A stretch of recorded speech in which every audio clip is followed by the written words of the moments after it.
join us. Daycare and preschool manager Diana Giannes says losing funding that helps some families pay for childcare could have a ripple effect. Losing students, losing funding, then the staff that I have won't be able to provide for the families. And then they're going to struggle and they're going to get behind on their own bills and stuff. State lawmakers passed a capital gains tax in 2021 that takes 7% off the sale or exchange of stocks, bonds, and other assets above $250,000 with some exemptions. The money goes towards care subsidies for families who qualify, bonuses for centers offering hard-to-cover hours, and school construction. The tax survived a challenge in court but will now go to voters in November under Initiative I-2109, sponsored by Brian Haywood. I'm not trying to force this one way or the other. I obviously have an opinion. I think it's bad for the state and bad for the economy.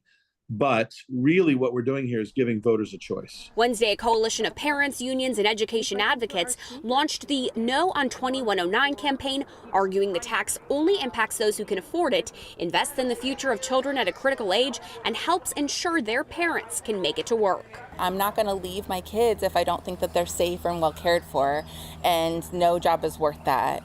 And so many working people, especially working women, are forced to choose. Haywood argues the capital gains tax, which fluctuates, is the wrong way to pay for those needs. The first priority, to me, the very first priority within the Washington state budget should be education and children. And if they're saying, no, we're spending it on all these other projects, we need to tax more, even though we still have a budget surplus, then I think their priorities are wrong.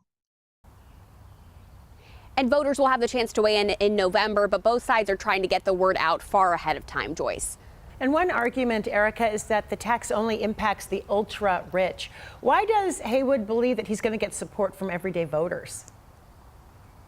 Well, Joyce, he argues that for a lot of tech workers, much of their compensation comes from stock options, not a base salary. And he also points out that he believes that right now there are a lot of exemptions in place on where this capital gains tax applies. He thinks some of those will be rolled back over time, and then an income tax could eventually be put into place. Some of the lawmakers that supported the capital gains tax in the first place dispute that.